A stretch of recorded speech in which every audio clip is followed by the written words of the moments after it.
ఇలా నిర్భయంగా ఉండు. ఇక నుండి ఇక్కడ పెన్సిళ్ళు పెన్నులు ఏవి జారిపడ.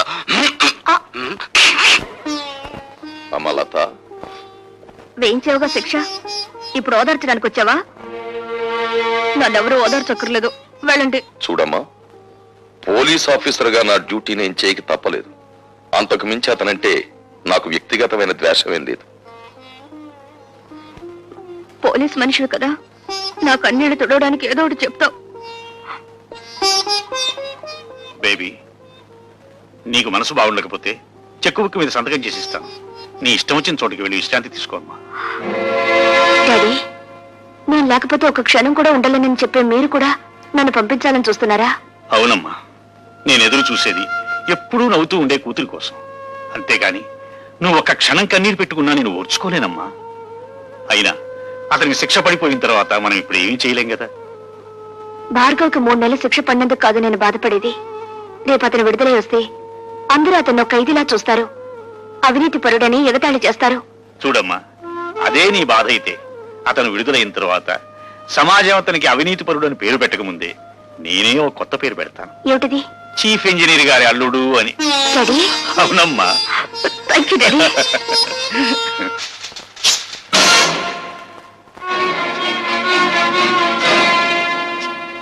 గురి తప్పిందా? చంపే బాబు, చీల్చే ఈ గుండెల్ని. పున్నామ నరకం నుంచి కాదు, ఈ కుళ్ళు సంఘం నుంచి నాకు విముక్తి ప్రసాదించు. ఆలోచిస్తున్నావా బాబు? ఆలోచనలు ఒక్కొక్కసారి ఆవేశాన్ని మింగేసి ఆశయాన్ని దూరం చేస్తాయి, నీకు నా మీద జాలిని కలిగిస్తాయి. ఆలోచించకు బాబు. పసితనం నుంచి నువ్వు నీ తండ్రి పట్ల పెంచుకున్న పగకు ప్రతీకారానికి పరిష్కారం ఇదొక్కటే. నన్ను చంపు, దేవతలాంటి మీ అమ్మ దగ్గరకు నన్ను చేర్చు. కానీ నన్ను విముక్తుణ్ణి చేసే ముందు నా ఆత్మ నివేదన్ని క్షణకాలం పాటు విను. అంటే నువ్వు నిర్దోషినని చెప్పి నన్ను నమ్మించాలని ప్రయత్నిస్తున్నావా? కాదు, ఒకే సంఘం, ఒకే మనుష్యులు నీ జీవితంతోనూ నా జీవితంతోనూ ఆట్లాడుకుని ఎలా దోషులుగా చిత్రించారో, సగటు మనిషి సంస్కారాన్ని ఈ దోపిడీ వ్యవస్థ తన స్వార్థానికి ఎలా వినియోగించుకుంటుందో నీకు నేను చెప్పాలి. తండ్రిగా కాదు, నీకంటే ముందుగా ఈ రాక్షస వ్యవస్థ పాదాల కింద నలిగిపోయిన భ్రష్టుడిగా, పతితుడిగా అది నా బాధ్యత. బాబు, నా గతం నీ భవిష్యత్తుకు మార్గం చూపి నీలోని ఉద్యమకారుడికి ఊపిరి పొయ్యాలి. భార్గవ, 20 ఏళ్ల క్రితం నేను కాపురం ఉంటున్న పేదలవాడలోని ఇళ్లన్నీ ఖాళీ చేయించాలని కుట్ర పన్నాడు ఎంపీ రాజశేఖరం. ఆ కుట్రలో ఒక భాగంగా పేద ప్రజల ప్రతినిధినైన నన్ను తన ఇంటికి పిలిపించాడు. నువ్వేనా గుడిసెలకి లీడర్వి? నేను లీడర్ని కాను, గుడిసెల్లో మనుషులకు ప్రతినిధిని. నువ్వెంతకు అమ్ముడుపోతావు? నీ మనుషుల్ని ఎంతకు అమ్ముతావు? ప్రపంచంలో ఉన్న డబ్బంతా రాసులు పోసిన శ్రామికుడి స్వేదాన్ని ఖరీదు చేయలేరు. నువ్వెంత? నేను ఠాగూర్రా, మీ బెదిరింపులకు లొంగే మనిషిని గాను. ఏమిట్రా కూసో? నీలాంటి వాళ్ళు ఎందరు ఎదురొచ్చినా ఆ స్థలం నుంచి పేదవాళ్ళను ఖాళీ చేయించేది ఖాయం, ఆసుపత్రి కట్టించేది ఖాయం. సూర్యుణ్ణి గుప్పెట్లో బంధించాలనుకోవడం వెర్రితనం రాజశేఖరం. మమ్మల్ని ఆ స్థలం నుంచి ఒక్క అంగుళం కూడా కదిలించలేవు. ఎంత పొగరు! రండి, లారీలో వచ్చి సామాన్లు ఎక్కించుకోండి. ఎక్కిద్రా సామాను. జనార్దన్, ఏమిటిది? సామాన్ లారీలోకి ఎందుకు ఎక్కిస్తున్నారు? ఎందుకేటయ్యా, ఆ మహారాజు రాజశేఖరం బాబు పాక ఖాళీ చేస్తే 1000 రూపాయలు ఇస్తున్నాడు. 1000 రూపాయలు చేదా ఏంటి? ఎరా మా రోజా అట్ట నుంచున్నావేంటమ్మా? వెళ్ళి సామాన్ తీసుకురాపో. జనార్దన్, ఆగు. నువ్వు మా నాయకుడివే కావచ్చు, కానీ మాకు లాభం వచ్చినప్పుడు మాత్రం ఆపటం మంచిది కాదు. మీకు లాభం వచ్చే పని చేయించానయ్యా. పాకకి 5000 చొప్పున ఇస్తానని రాజశేఖరం నా దగ్గర ఒప్పుకున్నాడు. లారీలో ఎక్కించిన సామాన్ కింద దించండి. పాక 5000 ఇచ్చేంత వరకు ఎవరు ఖాళీ చేయొద్దు. ఏమండి, నిజంగానే ఆ రాజశేఖరం పాక 5000 ఇస్తానని ఒప్పుకున్నాడా? లేదు పార్వతి, నా వాళ్ళతో నేను అబద్ధం చెప్పాను. అబద్ధం చెప్పారా? అవును, డబ్బుకు లొంగిపోయి వాళ్ళు ఖాళీ చేయడానికి సిద్ధపడుతున్నారు. ఒకసారి భూమిని పెట్టుబడిదారులు ఆక్రమిస్తే తిరిగి అది పేదల చేతికి రాదు. ఏమిటి? 5000 ఇస్తే కానీ పాకలు ఖాళీ చేయరా? అవును, ఇప్పుడు 50,000 ఇచ్చినా ఖాళీ చేయరు. మరి వాళ్ళతో ఎందుకలా చెప్పావు? నీ రాజకీయాన్ని దెబ్బతీయడానికి. ఇప్పుడు మళ్ళీ నువ్వు 5,000 ఇస్తానని రాయబారం నడిపితే నేను 10,000 ఒప్పుకొచ్చానని చెప్తాను. దాసు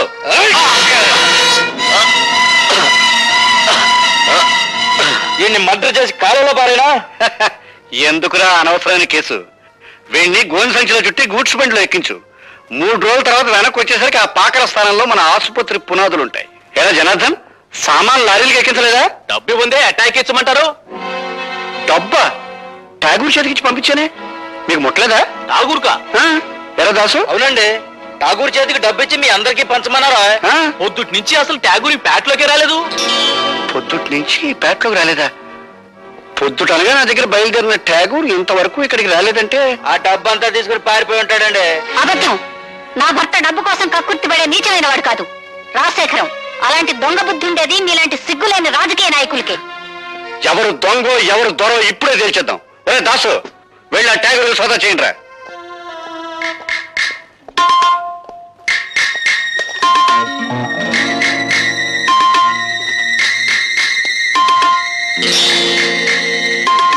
ఇదిగోనండి డబ్బు. ఏరా, ఇప్పటికైనా అర్థమైందా మీ నాయకుడి నక్క బుద్ధి? డబ్బింట్లో దాచేసి రాత్రి పెళ్ళం పిల్లలతో దాటేద్దాం అనుకున్నాడు. ఇలాంటి నాయకులు నమ్ముకుంటే మీ బతుకులు కుక్కల పాలవుతాయి. ఇదిగో జనార్దన్, ఈ డబ్బు ఇంటికి 5,000 చొప్పున నువ్వే పంచేయి. అట్లాగే బాబు. మరి దొంగ డబ్బు దాచి వాళ్ళు ఏం చేయమంటారండి? ఇంకా ఏం చేస్తారు రా, మోట ఇంటిని తాలెట్టండి, తర్వాత వీళ్ళిద్దరిని కొట్టి తరివేయండి.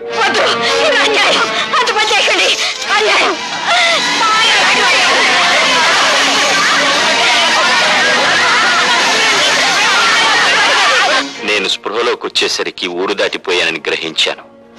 అక్కడి నుంచి తప్పించుకుని మా వాడలోకి వచ్చాను. అంతా నిర్మానుష్యంగా ఉంది. రాజశేఖరం కోసం గాలించాను. వాడు రాజధాని వెళ్ళాడని తెలిసి వాడిని వెతుక్కుంటూ వెళ్ళాను. ఏటి బాబు మీరనేది? అవును జనార్దన్, నువ్వు నీ బిడ్డ నా ఇంట్లో హాయిగా ఉండొచ్చు. ఇది సిటీలో నా గెస్ట్ హౌస్. మా పాకలు ఖాళీ చేయించినందుకు మా మీద ఎంత అభిమానం చూపిస్తున్నారు బాబు. రాజశేఖరం, నా భార్య బిడ్డలెక్కడా? బతికుంటే ఏ వీధుల్లోనో అడుక్కు తింటూ ఉంటారు, చచ్చుంటే వల్లకాట్లో ఏ నక్కలో వాళ్ళని పీక్కు తింటూ ఉంటాయి. ఒరేయ్! నీ దుష్ట రాజకీయంతో పేద ప్రజలకి నా భార్య బిడ్డలకి అన్యాయం చేస్తావా? నిన్ను బ్రతకనిస్తే ఇంకా ఎన్నో కుటుంబాలు నాశనం అయిపోతాయిరా. అందుకే నిన్ను చంపి పేదవాళ్ళకి న్యాయం చేస్తా. దాసు, వాడిని పట్టుకో, పోలీసులకు ఫోన్ చేస్తాను. ఆ విధంగా నేను హంతకున్నయ్యాను. ఆ కత్తితో రాజశేఖరాన్ని చంపగలిగి ఉంటే ఈ రోజున సగర్వంగా నేను హంతకుణ్ణి నేరస్తూ నేను ఒప్పుకునేవాణ్ణి. కానీ నా మూలంగా జనార్దన్ చనిపోయాడు. అతని కూతురు అనాథ అయింది బాబు. నాన్న,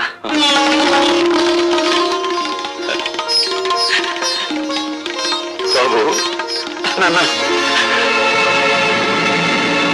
ఠాకూరు భార్గవ తండ్రి కొడుకులా? అంతేకాదండి, ఆ రోజా తండ్రి సావుకు మీరెట్టా కారణమయ్యారో, ఆ ఠాగూర్ గారిని మీరెట్టా జైలుకు పంపారో కొడుకంతా ఎడమరి చెప్పాడండి. జైల్లో ఉన్న మనవాళ్ళు చెప్పారు.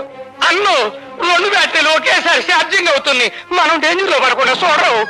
నెగిటివ్ ని పాజిటివ్ తో కలవనివ్వను, నెగిటివ్ తోనే కలపాలి. అర్థమైందండి. దాసు గారి దగ్గర పంచపచ్చ పరమాణాలు తినే మమ్మల్ని జైలు కూడా తినిపించేటట్టు చేసావు కదా. అందుకనే నిన్ను మట్టి కనిపించాలనుకుంటున్నాం. ఏడ్చారు, మీరు మట్టి తినకుండా ఉంటే చాలు.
జనార్దన్ నా మూలంగా చనిపోయాడు.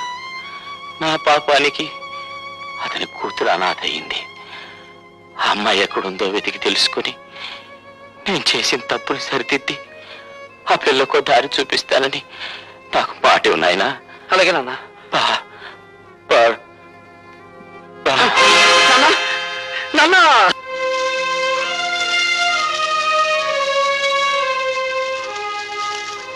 కన్నీళ్లు పెడుతున్నారా సార్? ఊరుకోటి సార్. పోలీసులు కన్నీళ్లు పెడితే ప్రజలు నవ్వుతారు. ఇదే శ్మశానంలో ఒకప్పుడు అన్యాయంగా చంపబడ్డ నా తల్లి శవానికి దాన సంస్కారాలు చేశాను. ఇప్పుడు ఇదే శ్మశానంలో దారుణంగా చంపబడ్డ నా తండ్రి చితికి నిప్పంటించాను. ఈ అన్యాయాలు ఇలా సాగిపోతూనే ఉంటాయి. అయినా మా రోదన మీకు వినిపించదు, మా ఆవేదన మీకు కనిపించదు. బట్ మిస్టర్ డీసీపీ, ఇప్పుడు కన్నీళ్లు పెడుతున్న ఈ భార్గవ జైలు బయటకు వచ్చేసరికి భార్గవ రాముడవుతాడు. 21 సార్లు క్షత్రియ సంహారం కోసం గొడ్డలిని వీరవిహారం చేయించిన పరశురాముడవుతాడు. నో మిస్టర్ భార్గవ, తల్లిని తండ్రిని పోగొట్టుకున్న నీ ఆవేదనను నేను అర్థం చేసుకోగలను. కానీ ఆవేశంలో తీవ్రమైన నిర్ణయాలు తీసుకోవద్దు. నాకు నీతులు చెప్పద్దు. అన్యాయంగా బలైపోయిన వంశానికి వారసుని నేను. అన్యాయాలు నిస్సహాయంగా చూస్తూ నిలబడే రక్షక బట్టల వంశానికి మీరు వారసులు. నాది కష్టాల వంశం, మీది కాకి బట్టల వంశం. దయచేసి నన్ను ఓదార్చడానికి ప్రయత్నించకండి. భార్గవ్ కేసు ఏమైంది? ఏమిటి అంత ఇంట్రెస్ట్? ఒకసారి ఇంటికి పంపావు కదా. నువ్వేం తెప్పడక్కర్లేదు. నేను చిన్నప్పటి నుంచి పెంచాను కనుక నెలకు 10,000 రూపాయలు ఇస్తున్నాను. నాకు అవసరమైన వాళ్ళ దగ్గర నేను పంపిస్తాను. నేను ముట్టుకున్నానా? కూతురులా పెంచావు, నన్ను ముట్టుకుంటే నీ కళ్ళు పోవా? ఒప్పుకున్నావు కదా కూతురు లాగా పెంచానని. కూతురు దగ్గరకు కూడా ఇలాగే పంపిస్తావా? రోజా, ఏ కోపం వచ్చిందా? పారాయి మనిషి కన్న తన్ననేగా నన్ను పావులా వాడుతున్నావు. నీ బిడ్డలిద్దరూ విదేశాల్లో పై చదువులు చదువుకోవాలి. నేను మాత్రం నీ పని చేసి పెట్టడం కోసం పోలీస్ అధికారులకు, ప్రభుత్వ అధికారులకు బానిసలవ్వాలి. అంతేగా? ఏమిటి నోటికొచ్చినట్టు పేలుతున్నావు? ఆ రోజు నా చేతుల్లో నీ బాబు చచ్చాడన్న సానుభూతితో నిన్ను చారదీశాను, కానీ లేకపోతే నువ్వేమైదానవే? ఏ గంగలోనూ మునిగి చచ్చేదాన్ని. ఆహా, చూస్తూ ఉంటే నీలో ఏదో చాలా గొప్ప మార్పు వచ్చిందే. ఎవడి ప్రేమలోనే పడ్డావా, లేకపోతే ఎక్స్పర్ట్ వాడి వల్ల పడ్డావా? ఒక మహానుభావుడు నా కళ్ళు తెరిపించాడు. ఆ మహానుభావుడి పేరు భార్గవేనా? అవును. అన్యాయంగా ఆ మనిషిని మీరు జైలు పాలు చేశారు. పిచ్చి పిచ్చి వేషాలు వేయకు. నా పేరేం రాజరాజ నరేంద్రుడు కాదు, సారంగధర చరిత్రను తిప్పి రాయించడానికి. ఏరా, దాన్ని కంటికి రెప్పలా కనిపెట్టుకుంటారా అంటే ఆ భార్గవ.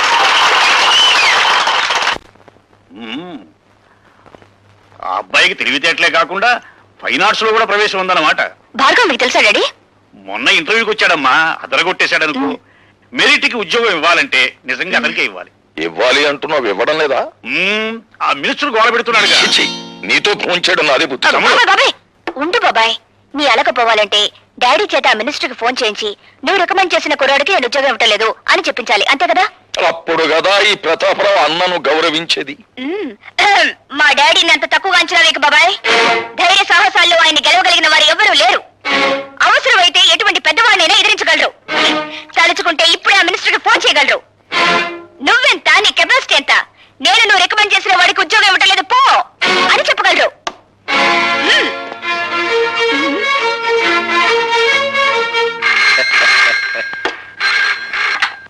హలో, నేను భానోజీరావు మాట్లాడుతున్నాను. నీకు నూరేళ్ళ అక్షయ, నీ గురించి మాట్లాడుకుంటున్నాం. ఏమిటి, మా క్యాండిడేట్ ఉద్యోగం ఇచ్చినట్టేనా? ఐఎమ్ సారీ సార్, ఇవ్వడం లేదు అని చెప్పడానికే ఫోన్ చేస్తున్నాను. అవునండి, ఏ అర్హత అయిన ఒక చవటికి ఉద్యోగం ఇచ్చి నేను చదివిన చదువుకి, చేస్తున్న ఉద్యోగానికి మచ్చ తెచ్చుకోలేను. ఏండి, మంచి థ్రిల్లింగ్ న్యూసా? నాకు కాదయా, నీకే. మీ వాడికి ఉద్యోగం ఇవ్వనన్నాడు ఆ ఇంజనీర్. అయ్య బాబోయ్, గొప్ప థ్రిల్ చేశాడండి. మీ మాట నమ్మి 5 లక్షలు స్విస్ బ్యాంక్ లో జమ చేశారండి బాబు. అబ్బా, మరో విషయంలో అడ్జస్ట్ చేసుకోవచ్చు అవయ్యా. కానీ ఇంజనీర్ ఉన్నట్టు మాటలా మార్చాడయ్యా. అదేనండి, ఆడి చేత మనం పని చేయించుకోవాలంటే ఆ కళ్ళు దోసగాని పురమాయించాలి.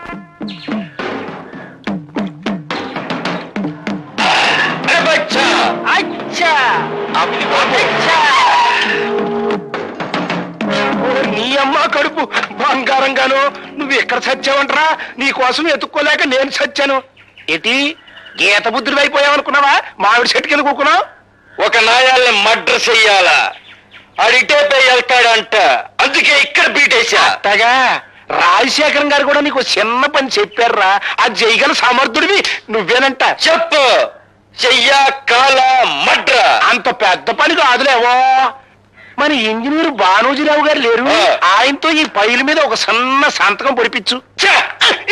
ఇలాంటి చిన్న పనులకు వెళ్తే ఈ కళ్ళు దాసు ప్రెస్టేజ్ అయిపోద్ది. అరే బచ్చా, వచ్చా నువ్వు వెళ్ళి ఆ ఫైల్ మీద సంతకం పెట్టి చూరారా, నేను మడ్ర పనిలో ఉంటా. ఏమైంది ఇంటర్వ్యూ? కొండకి పోయింది. రికమెండేషన్లు రాజ్యం చేస్తున్నంత కాలం నా బోటి వాళ్ళు ఇలా రోడ్లు సర్వే చేయాల్సిందే. ఆ చీఫ్ ఇంజనీర్ కనిపిస్తే కాలర్ పట్టుకోవాలనుంది. ఆహా, నాకు చీఫ్ ఇంజనీర్ గారి అడ్రస్ తెలుసు. నిజంగా కాలర్ పట్టుకుంటావా? చూపించు, చెప్తాను. ఏమిటి దౌర్జన్యం? ఈ కాగితాల మీద సంతకం పెట్టు. ఏమిటిది? సదానందం గారి బామ్మది రామచంద్రరావుకు ఉద్యోగం ఇచ్చే ఆర్డర్ కాగితాలు సంతకం పెట్టు. నేను పెట్టను. ఇప్పుడు పెడతావా సంతకం? నా ప్రాణం పోయినా సరే పెట్టను. పెట్టవా?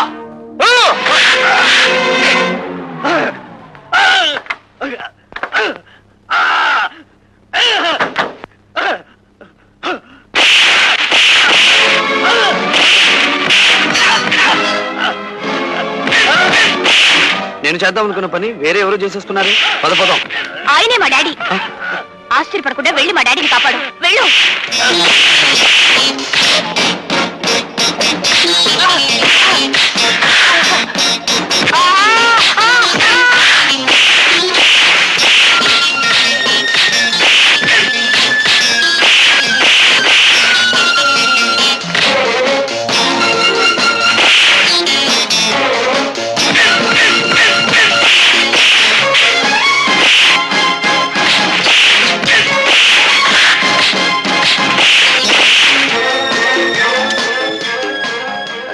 Hello, police station.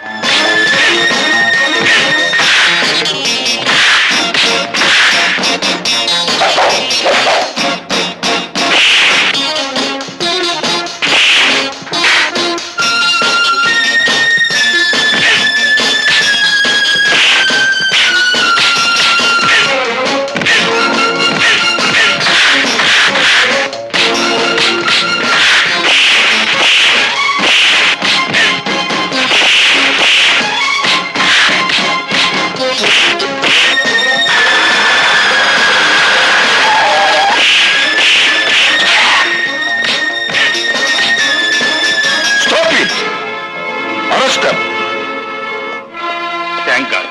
తమ్ముడు, సమయానికి భార్గవ్ వచ్చి ఆదుకున్నాడు గాని లేకపోతే ఆ దుర్మార్గులు బలవంతంగా నా చేత అపాయింట్మెంట్ ఆర్డర్ మీద సంతకం పెట్టించేవారు. మిస్టర్ భార్గవ, మా కుటుంబం మీకు ఎంతో రుణపడి ఉంటుంది. మీ కుటుంబం కాదు, మీ డిపార్ట్మెంట్. వస్తా లత. ఇంజనీర్ ఆఫీస్ లో వాక్యుద్ధం చేయడంలో తప్పలేదు, కానీ ఇంట్లో ఈ ముష్టి యుద్ధం ఏంటంట? అమ్మా పక్కనే ఉన్నారా? అయినా ఫైట్ చేస్తే దెబ్బలు తగలకుండా ఫైట్ చేయాలి, కానీ ఇలానా సినిమాలో విలన్లు ఫైట్ చేస్తారు చూడు, ఒక్క దెబ్బ తగలదు. నాకు దెబ్బలు తగిలితే మీ అందరికి ఎగతాళిగా ఉంది. కాపురం పెట్టు. పెడతా. అమ్మా! పిలిచావా బాబు? లేదు, ఈసారి అమ్మమ్మను పిలుచుకుంటారు. అది బెటర్. హలో. అరే నువ్వా? లుంగి చొక్కా. అదేమిటండి, అభినందించడానికి వస్తే అలా పారిపోతారేమిటి? అర్ధనగరంగా ఉన్నారు కదా, అది కూడా మీరు లాగేస్తారేమో అని సిగ్గుపడ్డాడు పాపం. ఇలా రండి. ముందుది పట్టుకోండి. ఏది పట్టుకోను? దండ? ఈ కవర్ పట్టుకోండి. చప్పట్లు కొట్టండి అందరూ. డబ్బులు ఉండే రాజకీయ నాయకులకే చప్పట్లు కొట్టట్లేదు జనం, మేము ఊరికి కొడతామేంటి? మీ అందరికీ ఆనందం కలిగించే విషయం నేను ఒకటి చెప్పబోతున్నాను. చీఫ్ ఇంజనీరింగ్ వారి కార్యాలయంలో ఈయనకు ఉద్యోగం వచ్చింది. ఇది అపాయింట్మెంట్ ఆర్డర్.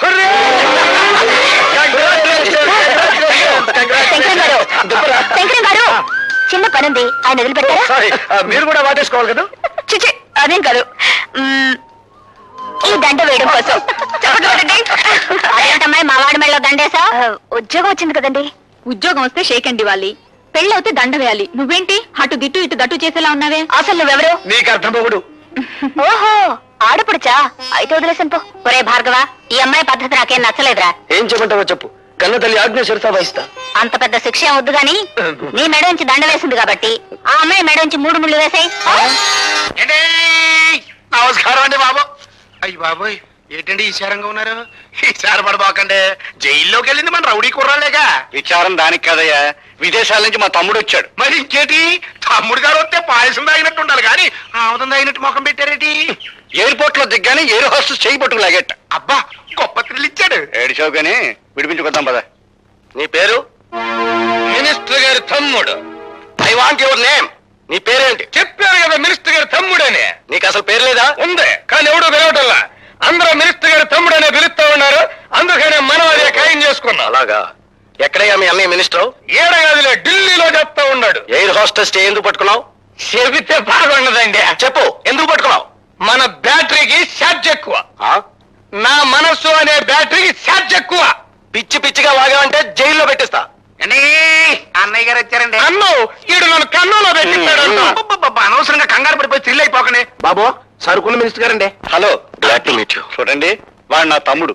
ఇక్కడ ఇలా అల్లరయ్యారంటే నలుగురిలో నా పరుగు పోతుంది. మీరు రండి. వెళ్ళండి. ఏంటండి? మీరు ఏమనుకోకుండా ఉంటే ఒక విషయం చెప్పనా? చెప్పండి. మీరు ఎయిర్ హోస్టెస్ చేయబట్టుకోవడం బాగాలేదండి. నీ కూతురు చేయాలి బాబు. మీ నోడు పెడితే సెంటర్ లెవెల్లో కంపేర్ అండి. చెప్పాను కదా మన బ్యాటరీకి ఛార్జింగ్ ఎక్కువ అని. రారా పోదాం. వస్తానండి, ఎయిర్ హోస్టెస్. పళ్ళు నిలబడతాను. దాని కాళ్ళు పట్టుకుని కేసు లేకుండా చేశాను, సంతోషించు. అది సరిగా చిన్నబాబు, నాకు తెలవక అడుగుతా. మీరు అమెరికా వెళ్ళేటప్పుడు మీ జుట్టు నల్లగా ఉంది కదా, తిరిగి వచ్చేటప్పుడు ఎర్రగా అయిపోయిందేటి? అమెరికాలో నెత్తురు మధ్య తెల్లరేపాటికి రంగు రాగి వర్ణానికి తిరిగిపోయింది. అయ్యి బాబాయ్, ఆ ఎయిడ్స్ రోగం తీసుకురాలేదు కదా? ఎయిడ్స్ అదేందయ్యా, ప్రాణం వేసద్దా? నువ్వు మా ప్రాణం తీయకుండా ఉంటే చాలు. నోరు మూసుకున్నాను. ఏంద్రత సిర్రుబుర్లాడుతా ఉన్నాడు? ఏం లేదండి, ఒక ఇంజనీర్ ని పైల మీద సంతకం పెట్టమంటే ఆడెట్లా పెట్టకపోతే పిన్నుబాయ. అన్ను ఆ సంతకం అంత అవసరమా? అవునరా, నువ్వు జీ పాపు.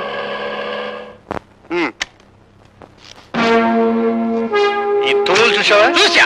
జలగంగ ప్రాజెక్టు త్వరలో శాంక్షన్ అవుతుందన్న నమ్మకంతో కాంట్రాక్ట్ తీసుకుని ₹1 కోటి ఖర్చుతో వీటిని ఇక్కడ కొని పడేశాను. పడేస్తే పడి ఉంటాయి కదా, ఏడుపు దేనికి?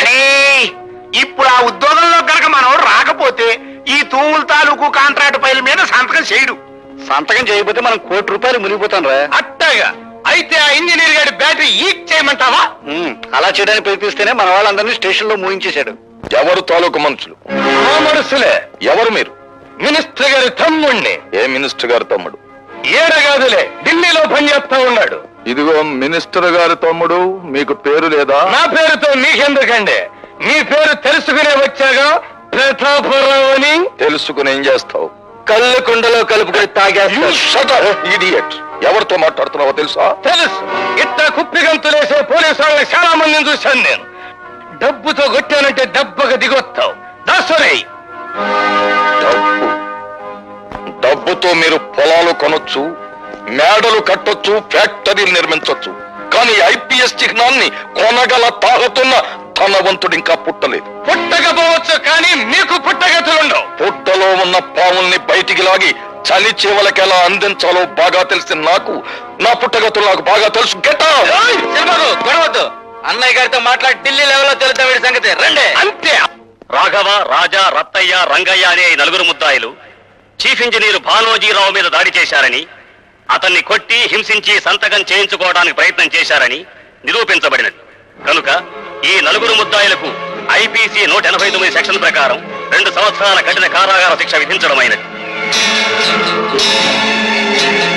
బేబీ లత, బేబీ లత, బేబీ లత. ఎవరో ఒకరు చెప్పండి ముందు. నేను చెప్తున్నాను వినమ్మా.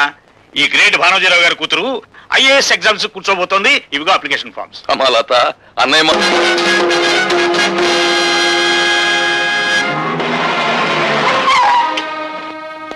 Welcome mister Pratap Rao. నాకు పుట్టినరోజు శుభాకాంక్షలు చెప్పడానికి వచ్చారా? పుట్టినరోజా? Of course.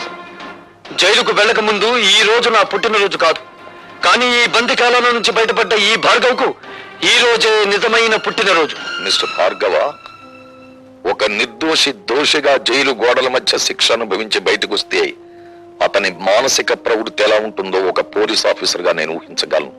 ప్రవృత్తిని ఊహించగలరేమో గాని ఈ రోజు నుంచి నా వృత్తిని మాత్రం మీరు ఊహించలేరు.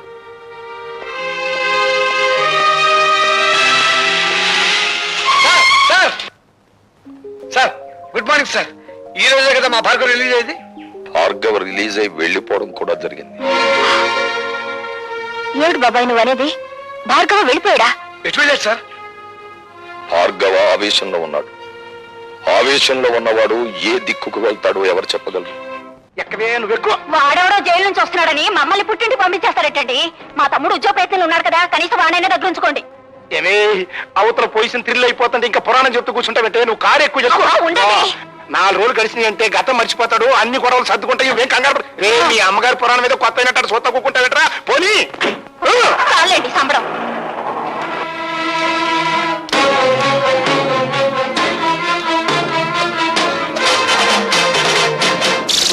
అందరినీ పంపించేశావా? పంపించేశాను. పిచ్చిగాడిదే, నిన్ను చంపితే సాక్ష్యం కూడా లేకుండా చేసుకున్నావు కదరా. నన్ను చెప్తావా? అమ్మో, ఎవడైనా ఎవరి నుంచైనా తప్పించుకోవచ్చు కానీ ఈ భార్గవరాముడి చేతుల్లో నుంచి తప్పించుకోలేరురా. నేను నీ పాలిటి మృత్యు దేవత. నన్ను చంపి థ్రిల్ చేయకండి బాబు, క్షమించండి. క్షమిస్తాను. విధ్వంసకాండ పూర్తయ్యాక విశ్రమిస్తాను.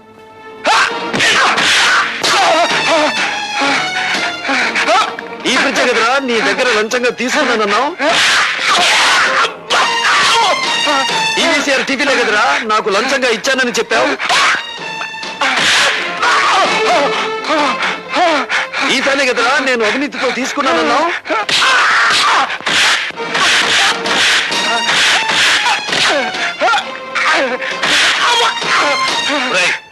డీసీపీ ఫోన్ చేసి నేను నిన్ను కొట్టానని చెప్పి వద్దులండి, చెప్పింది చెయ్యి.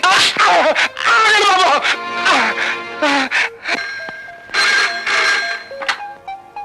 హలో, నమస్కారం అండి డీసీపీ గారు. నేను సదానందాన్ని మాట్లాడతాను. ఆ భార్గవ్ గారు నా ఇంటి మీద పడి నన్ను తుక్కురాజుకుంటానండి. షటప్. ఇంతకు ముందు కూడా ఇలాగే అబద్ధాలాడి అతన్ని జైలు పాలు చేశారు. ఇంకెప్పుడు ఇలాంటి తప్పుడు రిపోర్ట్లు ఇవ్వకండి. ఏమన్నాడు? నమ్మట్లేదండి. కరెక్ట్. నమ్మడు కాబట్టే ప్రతిరోజు వచ్చి నిన్ను తని వెళ్తాను. అయ్య బాబాయ్, రోజున. అవును, వినపెట్టింది.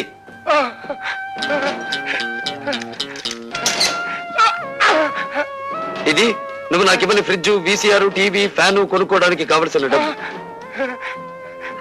ఇది ఇంటల్లుడిలా నిన్ను ఇంటికొచ్చి కొట్టిపోవడానికి మోటార్ సైకిల్ కొనుక్కోవడానికి కావలసిన డబ్బు. అంటే మా అల్లుడికి చిచి, మా అమ్మాయికే గొలుసుకొని పెట్టలేదండి. అలాగా? ఏ అమాయకురాల్ని మోసం చేసి కేసులో నన్ను ఇరికించావు ఆ పిచ్చి కూతురికి డైమండ్ నెక్లెస్ కొనుక్కోవడానికి కావలసిన డబ్బు. ఎలా ఉంది మన థ్రిల్? అసలు థ్రిల్ అంటే ఎట్టుంటుందని ఇప్పుడే తెలిసిందండి. వస్తా. అంటే మీకంటే బందిపోట్లేనివ్వండి బాబు. అన్నయ్యడండి. ఊరంతా వెతికాను, ఎక్కడా కనిపించలేదు. కనిపించలేదా? అసలు జైలు నుంచి విడుదలయ్యాడా? అయ్యాను. నేను విడుదలవటమే కాదమ్మా, చట్టం గొడుగులో న్యాయం ముసుగులో బందీగా ఉన్న ఈ వ్యవస్థకు గుణపాఠం చెప్పబోతున్నాను.